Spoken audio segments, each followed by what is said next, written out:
네, 오늘의 정치권 소식, 곽관영 국민의힘 남양주 당협위원장 그리고 임세은 더불어민주당 국민소통위 상임 부위원장 두 분과 함께 짚어보겠습니다. 안녕하세요. 예. 안녕하십니까. 네, 어서 오세요. 안녕하세요. 네.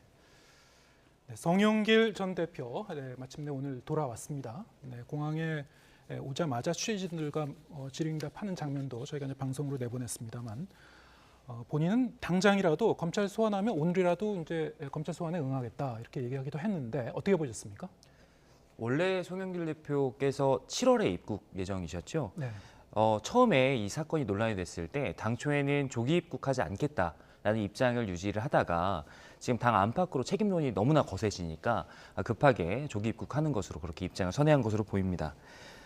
지난 토요일 저녁에 그 파리에서 기자회견이 있었죠. 그 네. 기자회견에서 송영길 대표께서는 내가 최종 책임자로서 책임감을 느끼고 또 내가 해결할 것이 있으면 얼마든지 해결하겠다라고 얘기를 했지만 거기서도 이 지금 불거지는 혐의에 대해서는 내가 아는 바가 별로 없다라는 입장을 이야기했거든요. 저는 오늘 입국하신 이후에는 조금 더 구체적이고 추가적인 이야기가 있지 않을까라고 좀 기대를 해봤는데 역시나 좀 그대로의 입장을 고수하고 계신 것 같습니다. 저는 오늘 이런 장면을 보면서 앞으로 송영길 대표께서 검찰의 소환돼서 수사를 받을 때 이런 식으로 수사를 받겠구나라는 상상이 좀 되더라고요. 네. 무슨 이야기냐면 송영길 대표께서 지금 현재의 입장을 가지고 검찰 수사에 임하게 될 때 무슨 이야기를 할 수 있겠느냐라는 생각입니다. 그러니까 책임은 지시겠다고 밖에서는 이제 공개적으로 말씀을 하셨지만 검찰 수사 단계에서 나는 아는 것이 없다. 실무진에서 있었던 일이고 나는 정치적인 책임감 정도는 느낀다. 이 정도의 발언 이외에는 어떤 수사 과정에 협조를 할 수 있고 이 사건의 진상을 밝히는 데 도움을 줄 수 있을지 사실은 좀 의아해지는 그런 장면이었습니다. 네.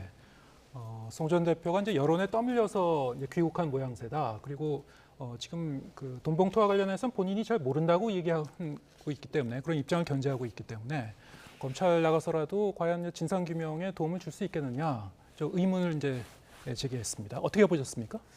네, 뭐 일단 지금 국민적 삶이 어려운 상황에서 네. 이렇게 민주당에서 불미스러운 일로 국민들께 염려를 끼쳐드린 점에 대해서는 당에서도 매우 안타깝고 죄송한 마음을 가지고 있습니다. 네. 일단 송 대표께서 이제 몰랐다라고 이야기를 하셨는데 일단은 저희 입장에서는 본인께서 탈당도 하셨고 뭐 이른바 상임고문이라는 자리도 다 내려놓으면서 진상 규명에 앞장서겠다. 그리고 뭐 당을 더 이상 확산하지 않도록 여러 가지 뭐 수사나 적극적 협조하겠다라고는 이야기를 했습니다. 근데 일단 몰랐다고 하는 것에 대해서 저희는 일단은 믿을 수밖에 없는 상황입니다. 뭐 아직은 그 녹취록에 송 대표가 직접적인 연관이 있다라는 그런 녹취 내용은 아직까지는 나오지 않은 상황이기 때문에 현재로서는 대표의 말에 좀 신뢰를 할 수밖에 없는 그 당의 이런 입장도 있습니다. 왜냐하면 또 송 대표 특유의 좀 성격이 있습니다. 네. 그러니까 매우 디테일하게 모든 일을 다 사사건건 이렇게 점검하는 스타일이 아니다. 오히려 이제 책임을 누군가에게 딱 주고 약간 관여를 하지 않는 스타일이다 보니 당 안팎에서도 송 대표는 정말 몰랐을 수도 있겠구나라는 의견이 나온 거는 사실입니다.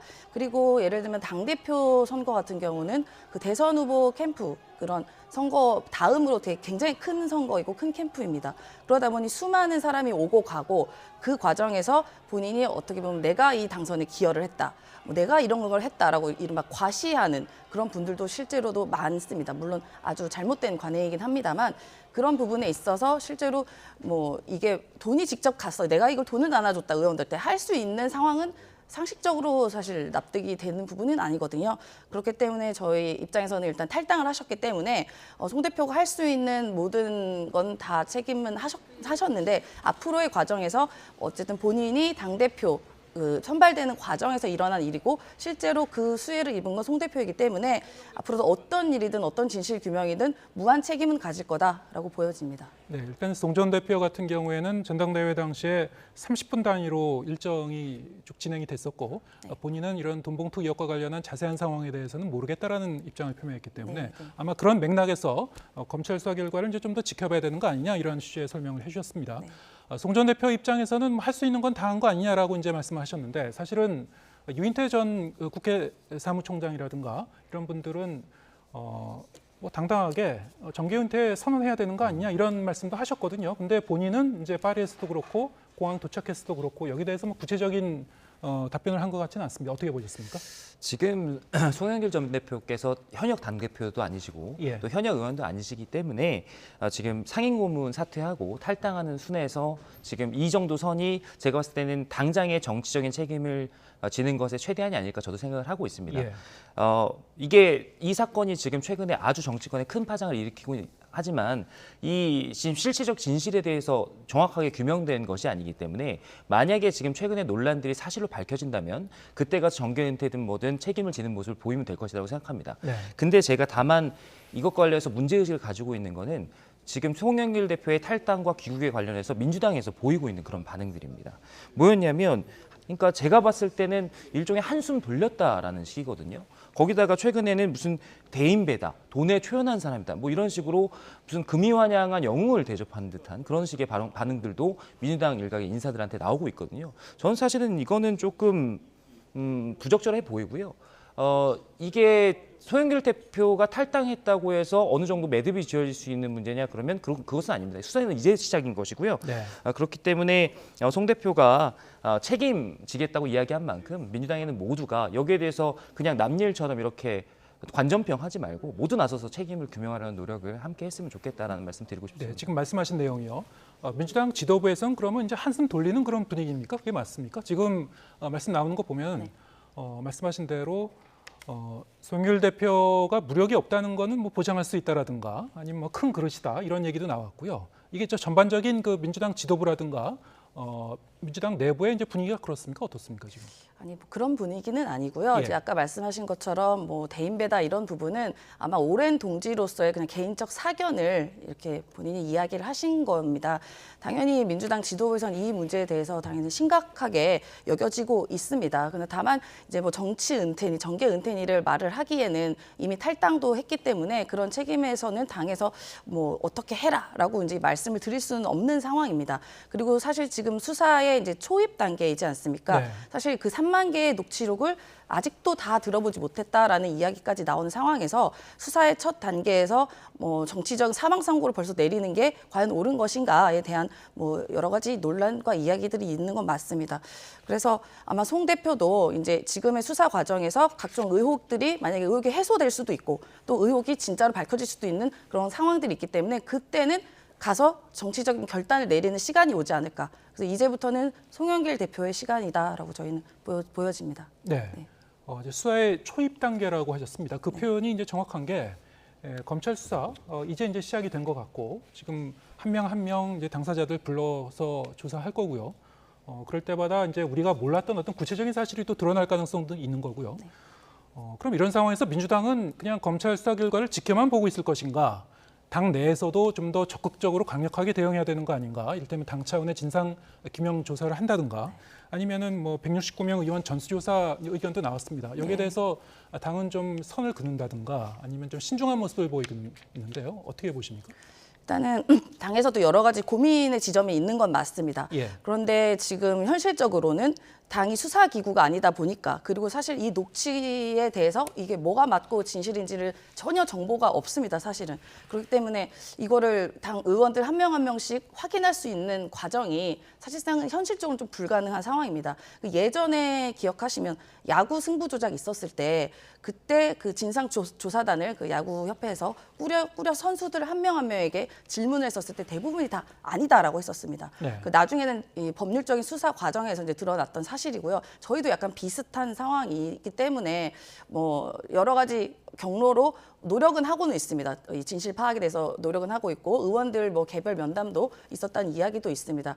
그래서 진실 파악을 어떻게 하고 있나요? 그 뭐 전화로 확인을 했다던가 여러 가지 당 지도부 네, 차원에서 네. 그렇게 예. 진행이 되고 있는 게 있습니까? 뭐 대표가 뭐 통화도 하기도 하고 예. 뭐 직접적으로 물어보기도 하고 뭐 아직은 그런 정도의 상황이긴 합니다. 그래서 지금 당 지도부나 내 안팎에서는 이게 진상규명단, 그러니까 뭔가 특수한 이런 조직을 만들어서 일단 좀 더 철저하게 만들어야 되냐. 그래야지 이게 정치적인 책임, 적어도 이제 법률적인 책임은 수사 과정에서 나올 것이고 이런 정치적 도의적인 책임에 대해서는 이런 부분에서 우리가 만들어야 국민의 이런 감정을 좀 해소시킬 수 있는 방법이 아니냐 이런 얘기도 나오긴 합니다. 예, 지금 말씀하신 게 이제 민주당의 이제 기본 입장이신 것 같고요. 그런데 여기서 우리가 이제 문제 제기할 수 있는 게 두 가지 논점이 있는 것 같습니다. 일단 같이 돈봉투 의혹 같이 이제 광범위하게 지금 제기되고 있는 그런 사안이 아니더라도 당내에서 좀 불미스러운 일이 이게 제기되면은 통상 뭐 감찰 기구라든가 이런 어떤 그 기구를 통해서 당 차원의 진상 조사가 되는 거는 통상적인 일이고요. 그리고 근데 거기에 대해서 이제 민주당이 이제 적극적으로 나서고 있지 않은 그 배경에 대해서 혹시 이재명 당대표의 사법 리스크가 있기 때문에 그런 걸 좀 앞뒤 좀 의식한 것 아닐까? 그리고 또 다른 한편에서는 이 의혹 제기되고 있는 내용이 너무나 광범위하기 때문에 혹시 예기치 못한 일, 더 불미스러운 일이 나오면 어떻게 수습할 것인가 이런 불안감 때문에 지금 일단 선을 긋고 있지 않은가 이런 이제 문제 제기가 지금 나오고 있어요. 어떻게 보십니까? 저도 두 가지 측면의 말씀 다 일리가 있다고 생각합니다. 특히 앞에 말씀하신 이재명 대표의 사법 리스크 관련해서는 그동안 이재명 대표의 사법 리스크에 대해서 민주당이 대응하던 방식 자체가 여러 가지로 그 당대표를 결사옹위하면서 네. 당이 공동 전선을 피는 이제 그런 식의 반응이었고 모든 것이 검찰의 과잉 수사고 정치적인 보복이고 탄압이고 이런 프레임을 가지고 맞서왔단 말이죠. 그랬는데 지금 당 내에서 다른 사건이 불거지다 보니까 이재명 대표께서 과연 같은 잣대로 엄정하게 어떤 그 평가를 내리고 또 거기에 대해서 처분을 하고 이럴 수 있겠냐라는 당내의 비판 당연히 있을 수 있는 부분입니다. 그렇기 때문에 저는 그런 부분들이 그 말씀하신 대로 자정 노력이 이루어지면 좋겠지만 저는 사실상 그럴 가능성은 크게 없다고 보고요. 최근까지 지금 민주당이 이 일과 관련해서 보인 행태에 관련해서 저는 오히려 좀 놀라움을 금치 못하고 있습니다. 맨 처음에 초반에 이게 검찰의 과잉 수사다라는 같은 프레임으로 좀 대응하려고 하다가 많은 비판들이 있자 좀 이렇게 사과를 하면서 뭐랄까 입장을 선회하는 그런 모습을 보이긴 했었거든요. 근데 바로 나온 얘기가 이게 한 달 식사비도 안 되는 비용이다. 아주 적은 돈이다. 뭐 이런 식의 뭔가 이 사건을 축소시키려는 그런 식의 발언이 나오질 않나. 최근에는 또 이게 국민의힘에다가 물타기를 하는 시도가 보이고 있습니다. 최근에 민주당 지금 이재명 대표께서 송영길 대표의 사건 관련된 질문을 받으니까 거기다 대고 대뜸 기자한테 김연아 의원 건은 어떻게 되고 있어요? 이렇게 얘기를 했거든요. 저는 그냥 보면서 정말 이런 류의 사건이 있을 때 제가 정말 보기 쉽지 않은 최악의 발언이었다. 이렇게 좀 보고 있습니다. 그렇기 때문에 이런 과정에 대해서 이제 여야가 서로 이제 정쟁의 도구로 삼는 것이 아니라 좀 이번 기회에 이런 부분 이제 잘못된 관행이나 이런 관습들을 정치권에서 모두 다 도려내는 그런 자정 노력을 하는 방향으로 가는 것이 맞겠다라는 생각을 하고 싶습니다. 네. 거기에 대해서 좀 반론 말씀하실 게 있습니까? 뭐 물타기 얘기를 하신 거 말씀은 사실 이게 없는 걸 물타기한 게 아니라 실제적으로 이게 계속 나오고 있는 상황이지 않습니까? 이거는 뭐 양당 공이 매우 부적절했던 일들이죠. 그러니까 저희의 이른바 돈봉투 얘기가 나오니 이제 국민의힘 쪽에서도 이른바 공천을 사실상 돈 주고 했다라는 이제 이야기가 나오고 검찰 수사도 사실상 진행이 되고 있습니다. 그래서 이거를 저희가 물타기하는 게 아니라 이게 양쪽 동일한 잣대로 저희가 이제 조사나 수사나 이런 부분에서 임할 것이고 앞으로도 함께 할 수 있으면 이런 자정 노력도 함께 할 수 있는 것도 이제 고민해 볼 수 있는 지점이죠. 네. 조금 이따 질문 드리려고 그랬는데 이제 먼저 그 말씀을 꺼내셔서 이재명 대표가 오늘 이제 문제 제기했었던 김연아 전 의원의 수사는 어떻게 되고 있는가? 이거는 사실 이제 그 수사 내용 그대로 또 뉴스타파가 지난 금요일날 이제 보도했었던 그 내용이기도 하기 때문에 일단 앞으로 뭐 경찰 수사 결과라든가 이제 검찰에 진짜 넘어간다면 어떻게 이제 앞으로 수사가 계속 전개되는지 좀 더 구체적으로 확인해 봐야 되겠습니다만 물론 이제 김연아 전 의원은 가짜 뉴스라고 이제 선을 긋고 있습니다만은 역시 이제 국민의힘과 관련한 돈봉투 의혹이 제기된 거여서 어떻게 보고 계신지요, 민주당에서는? 네, 뭐 저희도 이제 이 돈봉투 사건이 나왔기 때문에 뭐 마냥 비판만은 할 수는 없는 상황인 거죠. 근데 네. 조금 사안이 조금 다른 것은 굳이 이제 이렇다고 해서 민주당이 잘못 안 했다라는 얘기가 아니라요. 예. 일단은 저희 같은 경우는 뭐 300만 원, 50만 원 해서 사실상 그 당내 선거에서 뭐 비용 처리 같은 과정에서 있었던 일입니다. 예를 들어 뭐 버스를 대조한다던가 보도에 의하면 그리고 뭐 식사를 제공했다던가 이런 과정인데요. 이 김연아 의원 건은 보도가 사실이라면 사실상 매간매직인 거 아니냐. 이른바 돈을 주고 돈을 주고 다리를 판. 어떻게 보면 조금 더 악질적인 내용 아니냐라는 내용 비판은 있습니다. 그리고 지금 김연아 의원뿐만 아니라 뭐 그 뒤를 이어서 뭐 박순자 의원부터 해서 줄줄이 이제 의원 이름이 이제 보도를 통해 나오긴 했는데요. 그래서 그 부분에 대해서 이제 민주당도 비판을 안 할 수가 없는 부분인 거죠. 네. 네. 물론 이제 이거 역시 수사 결과에 따라서 앞으로 이제 어떻게 진상이 규명되는가를 좀 지켜봐야 되겠습니다만 국민의힘에서도 이제 관심 있게 보고 있을 것 같습니다. 당내 문제니까요. 어떻게 지금 분위기가 어떻습니까?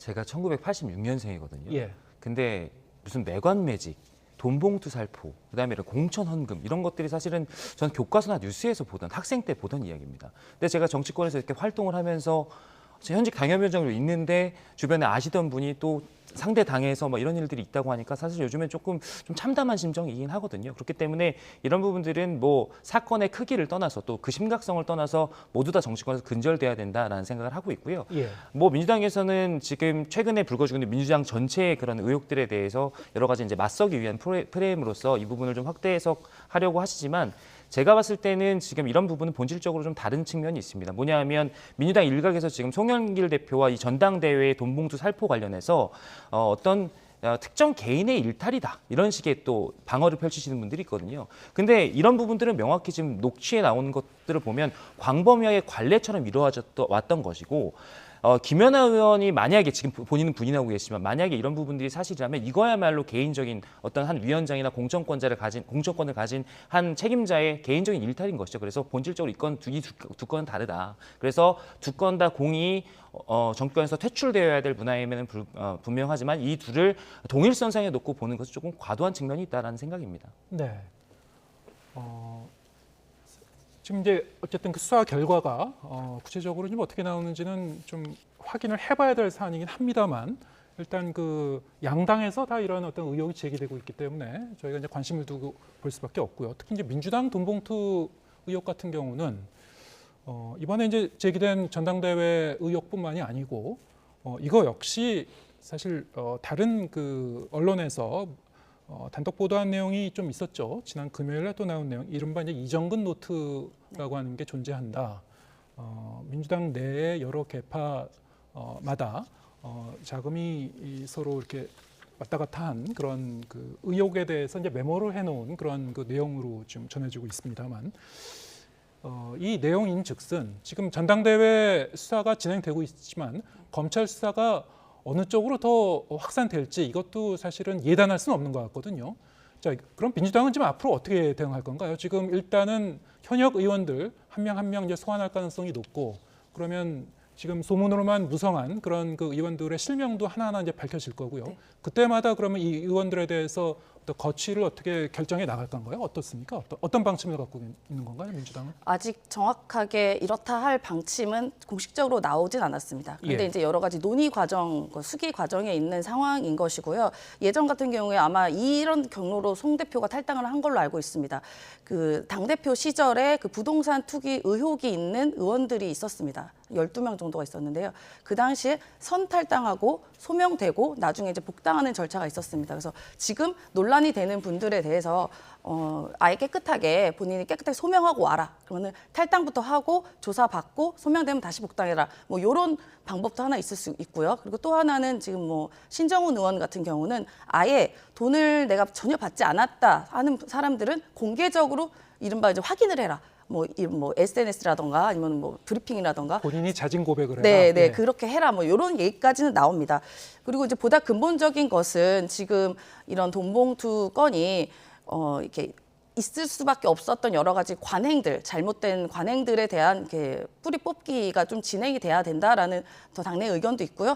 그리고 앞으로 이제 이런 일을 퇴행적인 이런 일들을 딱 막기 위해서 정말 딱 근절하기 위한 앞으로의 대책이나 그리고 제도적인 개선 이런 것의 논의는 지금 진행이 되고 있습니다. 네, 여러 가지 이제 의혹은 무성하고요. 오늘 언급한 내용도 이제 한두 가지가 아닌데 당사자들은 이제 또 사실 무근이라고 이제 부인하고 있는 부분도 많고 앞으로 이제 민주당이 검찰 수사에 대해서 어떻게 대응해 가는지도 이제 좀 더 지켜봐야 될 것 같습니다. 일단 민주당 얘기는 거기까지 하고요.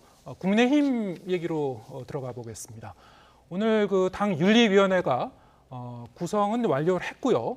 일단 그 윤리위원장이 공교롭게도 이제 코로나19에 이제 감염이 되셨다고 하죠. 그래서 일단 그 회의 자체는 다음 주쯤 지금 예상이 되고 있는 거죠. 상황이 어떻습니까? 한 5월 초쯤 지금 개최될 것으로 알고 있는데요. 예. 지금 이 두 분의 최고위원이 사실은 그 김기현 대표 체제의 탄생 이후에 사실은 많은 컨벤션 효과를 누려야 되는 국민의힘의 지지율에 부정적인 영향을 끼친 게 사실이기 때문에 네. 이 부분에 대한 그 징계는 불가피하다라는 것이 중론인 것 같습니다. 문제가 되는 것은 그러면 과연 이 징계의 수위를 어디까지 할 것이냐라는 것이 될 텐데요. 저는 개인적으로 좀 이번에는 엄정한 잣대로 일벌백계 할 필요가 있다라는 입장을 가지고 있습니다. 이게 흔히 저희가 최근에 이 윤리위의 징계 관련해서 논란이 됐던 부분이 최근에 이준석 대표 징계이기 때문에 네. 이 이준석 전 대표에 대한 징계와 이걸 수평 비교하는 경우들이 많은데요. 저는 기본적으로 이 두 개는 좀 다르다고 생각합니다. 왜냐하면 이준석 대표 관련해서는 이게 2차 추가 징계가 이 말실수 관련해서라고 했지만 사실은 1차 징계에 대한 가처분 신청 이런 부분들도 크게 작용을 했기 때문에 그 1년이라는 그 추가 징계라는 그러니까 무거운 그런 처분이 내려진 것이고요. 그렇기 때문에 저는 이번에는 이게 단순한 말실수냐 아니면 정말 당에 그보다 더 큰 해악을 끼친 그런 문제냐를 두고 엄정한 잣대로 별개의 사건으로 좀 볼 필요가 있다. 저 같은 경우는 사실은 이게 아주 심각하다고 보는 것이 말씀드린 대로 지금 총선을 1년여 앞두고 있고 당의 지지율이 또 대통령의 지지율과 연동돼서 서로 이렇게 떠받치면서 가야 되는 그런 지금 시기임에도 불구하고 정말 이런 개인적인 일탈 때문에 이런 식의 당에 해악을 끼쳤다는 것은 이게 묵과하기 어려운 그런 큰 해악이기 때문에 저는 여기에 따라서 그러니까 다음 그 총선에 출마까지도 좌우할 수 있을 정도의 중징계는 불가피하지 않나라는 그런 생각을 좀 가지고 있습니다. 네, 1년 이상의 당원권 정지가 내려져야 된다. 두 분 다 그렇습니까? 그것도 가능할 것 같습니다. 두 최고위원 다 그 정도의 중징계가 내려져야 된다는 의견이십니까? 네, 두 개 다 전 내용은 좀 본질적으로 다르다고 보지만 예. 당에 끼친 해악을 생각해 봤을 때는 사실 두 개 다 그 정도로 무거운 무게를 지니고 있다라고 생각하고 있습니다. 네, 김재원 최고위원, 태영호 최고위원 이제 두 분인데 두 사람 다 이제 중징계가 내려질 필요가 있다라는 이제 의견을 말씀해 주셨고요. 오늘 최고위원 회의에 태영호 최고위원이 복귀를 했습니다. 태영호 의원이 이 최고위원 회의에서 했었던 그 발언이 좀 흥미롭긴 한데요. 일단 그 본인이 최고위에 나오지 못할 이유가 없다. 최근에 불참했었던 것은 개인적인 사유다. 그리고 그 역사 문제와 관련한 자신의 의견은 소신에 따른 것이었다 이렇게 얘기를 했고요. 또 자신은 엄한 곳에 도움을 구걸한 적이 없다, 요청한 적이 없다 이런 발언들을 이제 쏟아냈습니다. 앞에 거는 이제 김재원 최고위원과의 어떤 그 차이점을 부각시키기 위한 거 아니냐 이런 해석이고 뒤에 이 밖에 이제 도움 요청한 적이 없었다는 거는 김기현 대표를 겨냥한 말 아니었냐 이런 해석이 나오고 있는데 어떻게 보셨습니까? 저도 그런 의도로 읽히더라고요. 네. 그래서 본인의 억울함을 주장하고 또 본인이 떳떳하다라는 것을 또 입증하기 위해서 그런 식의 비유를 사용하신 것 같은데 저는 뭐 본인의 어떤 부분들을 소명하기 위해서 다른 사람들의 이야기를 그것도 당내 같은 최고위원회에 있는 다른 인사를 거론하는 것은 사실은 그렇게 적절해 보이진 않고요. 저는 태영호 의원의 지금 그 역사 관련된 그런 주장들 에 대해서는 오히려 김재원 최고의 그런 말실수라든지 전광훈 목사와의 관계 이런 것보다 저는 조금 더 심각하게 바라보고 있습니다. 네. 왜냐하면 이게 단순한 말실수가 아니라 실제로 본인이 가지고 있는 역사 인식과 신념이라는 데서 더 큰 문제가 있는 것인데요. 만약에 이런 발언들이 태영호 의원이 일개 의원이라든지 혹은 개인 당원의 자격으로 그냥 한 발언이라고 한다면 저는 뭐 그럴 수도 있다고 생각합니다. 그러나 지금 태영호 최고위원께서는 본인께서 말씀하신 대로 당원들의 선택을 받아서 선출된 최고위원이고 그러면 그 선출된 최고위원의 그 자리에 말의 무게라는 것이 어울리는 것이 있는 것이거든요. 네.